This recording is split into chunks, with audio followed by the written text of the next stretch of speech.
Eso existe en la Biblia, está en la Biblia. Entonces, Dios hablando a través de simbolismos del pasado y del futuro.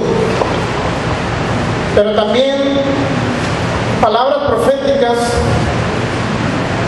a través de sueños. Y eso se lo dio a Abraham en Génesis capítulo 15. A través de sueños Dios habló. También existen hechos o sucesos históricos donde intervienen hombres narrando o escribiendo qué es lo que ellos vieron en ese momento, como el caso de Josué, capítulo 10, donde le digo que dice que el sol se paró, pero realmente el sol no se paró. Lo que pasa es que la tierra fue la que se paró. Pero ese hombre vio que el sol se paró, pues él lo vio y lo escribió. No hay un problema ahora de entender eso. Pero si no fue el sol que se paró y fue la tierra, es un problema, el problema de Dios que no hayan escrito hombres, es problema de Dios. Tampoco fue algo que Dios habló o utilizó la mano del profeta para que escribiera, mira, el sol se paró, no fue Dios.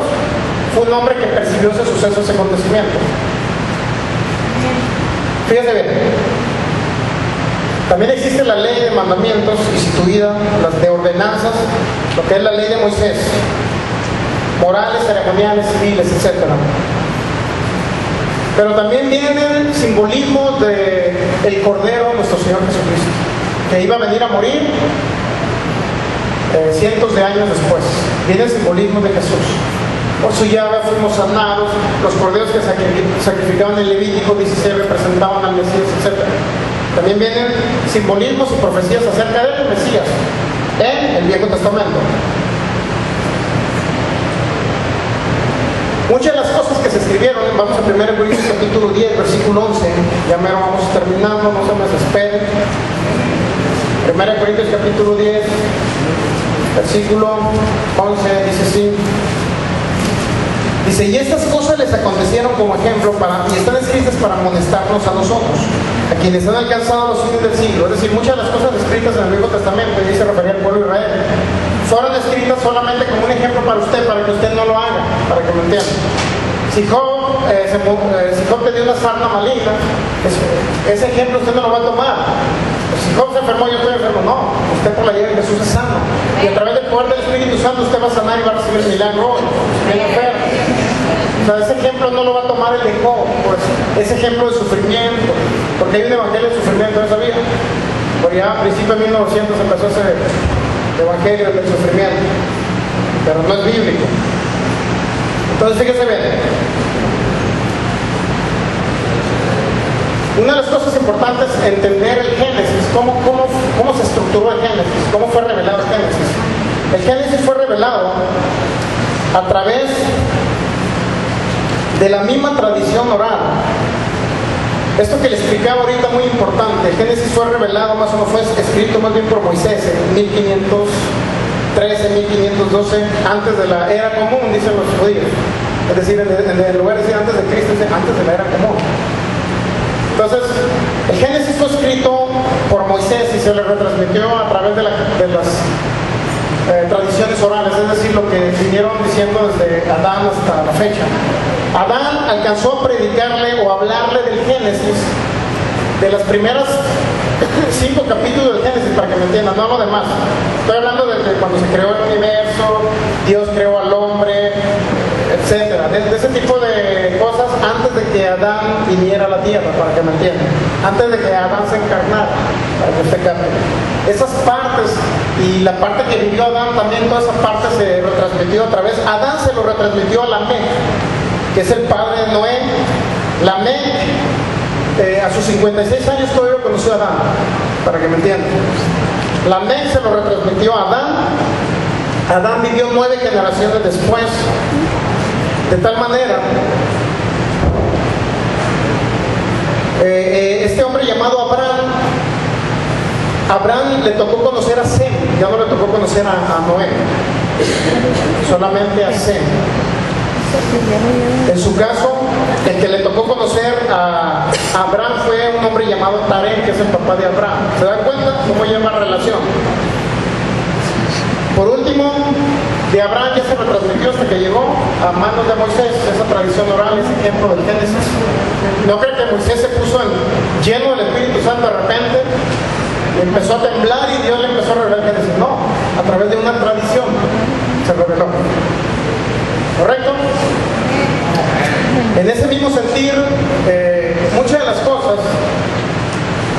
que se hablaron de la palabra de Dios o se inspiraron a través de la palabra de Dios fueron de esa manera. Solamente voy a poner un solo ejemplo de algo que sucedió y que es un ejemplo que ya se nos había hablado en palabra de fe. Sin embargo, nunca se nos había aclarado por qué sucedió, por qué no sucedió. Fíjense bien, vamos a 2 Samuel, es un caso clásico este.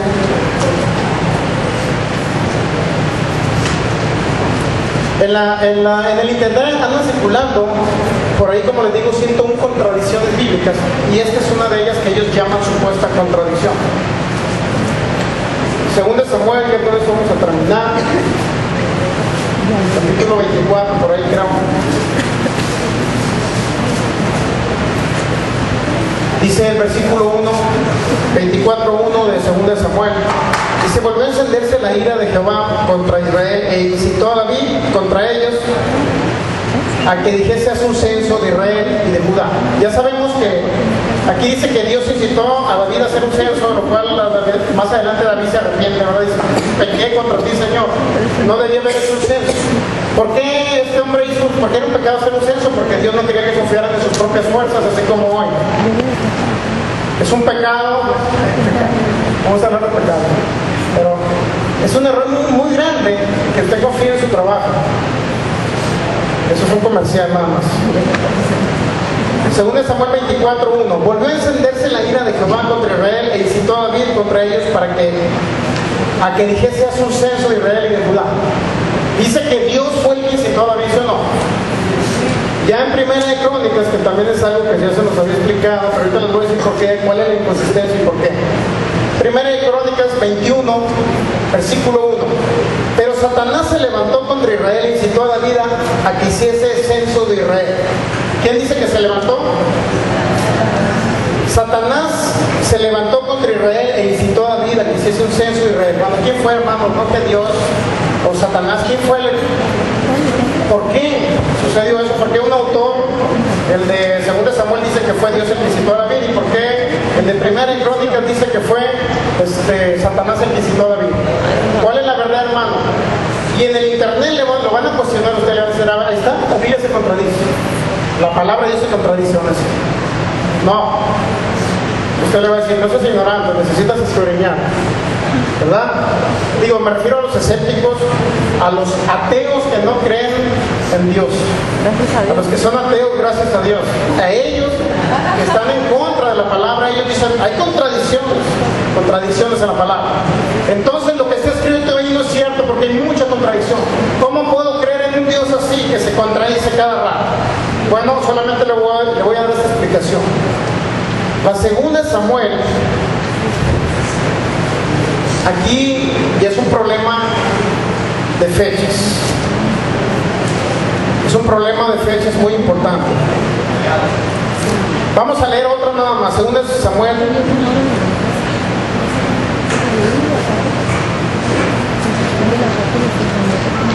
Vamos a leer 2 Samuel 24:9 para ver otra rapidito ahí. Ya concluimos con darle la explicación. 2 Samuel 24:9 les dije, ¿verdad? 2 Samuel 24:9 dice, y Joab dijo el censo del pueblo al rey, dio el censo del pueblo al rey, 2 Samuel 24:9, y fueron los de Israel 800,000 hombres fuertes que sacaban espada, y los de Judá 500,000. ¿Cuántos fueron de Israel? 800,000. ¿Cuántos de Judá? 500,000. ¿Está captando? Ahora váyase a la Primera de Crónicas 21:5.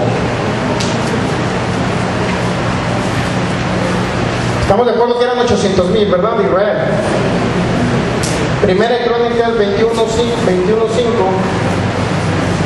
¿Cuántos eran ahí? Y había en todo Israel 1,100,000 que sacaban espada, y en Judá 470,000. Por fin, ¿cuánto eran? 800,000 o 1,100,000. Y eso se lo va a encontrar en internet. Si usted no le sabe dar una solución, se va a tragar la idea de que la palabra de Dios se contradice. Y puede llegar a hacerlo dudar el diablo de que realmente en la Biblia está contenida la palabra bendita de Dios. ¿Cuál es ¿por qué una cosa, por qué la otra? Para esto, los judíos, fíjense bien, es algo muy importante. Los judíos, a través de la tradición oral, lo llamaban Talmud. A través de ello corrigieron el error de Samuel. Fíjense bien, segunda de Samuel fue escrita, o se le atribuye a Gad y a Natán. ¿Está notando o no? Segunda de Samuel se atribuye al profeta Gad y a Natán. Y se escribió aproximadamente entre el 1077 al 1040 a.C. Va en regresivo antes después. En el 1077 al 1040 se escribió segunda de Samuel. Del 1077 al 1040 antes de Cristo. Y primera de Crónicas se escribió, o se le atribuye a un hombre llamado Esdras. Y aproximadamente se escribió del año 450 al año 425. Dígame cuántos años hay de diferencia. Del 1070 al 425. Más de 600 años. ¿Sí o no hay más de 600 años entre una y la otra? Según Samuel 1070, primera de Crónicas 425. 1000 años en que se escribió uno al otro. ¿Por qué Esdras nuevamente se puso a escribir el mismo hecho en diferente tiempo? ¿Qué es lo que corrigió Esdras en primera de Crónicas? Corrigió el hecho de que en la época que estaba Samuel, entre los que estaban escribiendo, percibieron que el hombre que estaba hablando dijo que Dios necesitó a David. Y 600 años después, a través de las tradiciones orales, que había otras personas ahí mismo, en la época de Samuel había otras personas que estaban oyendo el mismo hecho, se retransmitió hacia sus hijos en algo que se compiló como el Talmud. Y en esa parte venía que el que incitó a David a hacer un censo para pecar contra Dios no fue Dios mismo, sino fue Satanás. Y 600 años después se corrigió ese hecho. ¿Está captando? También debe saber fechas en que se escribieron unos libros de otros. No puede andar mezclando gimnasia con magnesio. No puede andar mezclando. Tiene que verificar cuándo se escribió según Samuel, cuándo se escribió Crónicas y cómo se retransmitió un hecho a otro, a tal grado de llegar a decir que el que incita a hacer lo malo es el diablo, no Dios. ¿Está captando que Esdras lo que escribió en primera Crónica? Concluyo con estos, hermanos. Gracias, que me conocen en Guadalajara. Bueno, vamos a concluir con estas citas bíblicas. No lo dije todo, solamente una parte, pero es importante que entendamos lo que realmente Dios quiere en nuestras vidas. Concluimos con estas citas bíblicas. Isaías capítulo 59.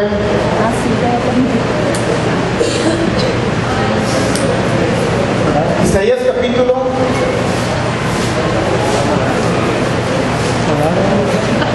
59, versículo 20.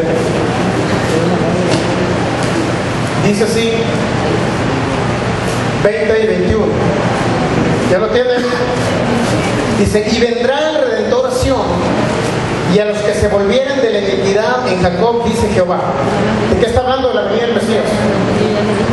Y este será mi pacto con ellos, dijo Jehová. El espíritu mío que está sobre ti y mis palabras que puse en tu boca no faltarán de tu boca, ni de la boca de tus hijos, ni de la boca de los hijos de tus hijos, dijo Jehová, desde ahora y para siempre. Juan capítulo 15, versículo 7, última cita bíblica, que dijo a través del profeta Isaías: las palabras que yo puse en tu boca no deben faltar en la boca de tus hijos, de los hijos de tus hijos. Pero ¿qué dijo Dios? ¿Qué es lo que no debe faltar en tu boca? Las palabras que yo he hablado. No lo que está escrito, no todo lo que está escrito en la Biblia, las palabras que yo he hablado. No lo que dijo Job en sus incoherencias, las palabras que yo he hablado. No lo que dijo la serpiente en Génesis capítulo 3. No, las palabras que yo he hablado son las que deben permanecer en sus generaciones, en sus hijos de sus hijos, para que la palabra te funcione. Amén. San Juan capítulo 15, versículo 7, último texto bíblico. En pocas palabras, ese es el ABC que usted debe tener, el de conocimiento, para que cuando escudriñe las escrituras nadie le engañe, ni yo mismo le engañe a usted. ¿Está captando? Y cuando yo le quiera engañar diciéndole que un planeta de allá del cielo, allá se va a ir usted, y que usted tiene un planeta para usted solo, usted me va a corregir a mí. ¿Correcto? Para eso le enseño esto, para que también me corrija a mí. San Juan capítulo 15, versículo 39. Y que jamás nadie le engañe. 15 versículo 7, perdón. Fíjense bien lo que dice nuestro Señor Jesucristo. Si permanecéis en mí y mis palabras permanecen en vosotros, pedid lo que queréis, y luego dice, os será hecho. Pero ¿cuál es el requisito para que te sea hecho todo lo que tú pidas? Si permaneces en Jesús y las palabras de Jesús permanecen en ti. Es decir, no cualquier cosa que se escribió en la Biblia debe permanecer en ti, sino única y exclusivamente las palabras que ha hablado Dios, las que habló a través de Jesús y las que habló a través de los profetas son las que deben permanecer en vosotros, para que entonces sí la palabra sea medicina a tu cuerpo, para que entonces sí la palabra te prospere, para que entonces sí la palabra te haga vivir larga vida en la tierra, para que entonces sí la palabra te haga reinar como un rey en esa tierra. ¿Está captando? Cualquier duda me la manda por correo. Muy bien, vamos a ponernos de pie y darle gracias a Dios por su palabra, que nunca falla.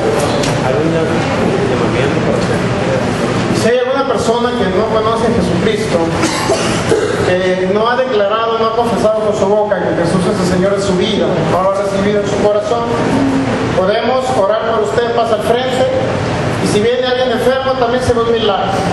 El Espíritu Santo va a hacer de todo esta mañana, porque usted ha creído que la palabra de Dios es fiel, y que toda palabra que ha sido inspirada por el Espíritu de Dios, esa palabra que ha sido inspirada por el Espíritu de Dios es útil y provechosa para liberar, para sanar, para restaurar y todo ello. Todo depende de que ustedes crean. ¿Pueden hacer, por favor? Volteen hacia acá, volteen para acá. Sí. Hay algo muy importante que deben de comprender todos ustedes. Que Dios es un Dios de pactos y de promesas.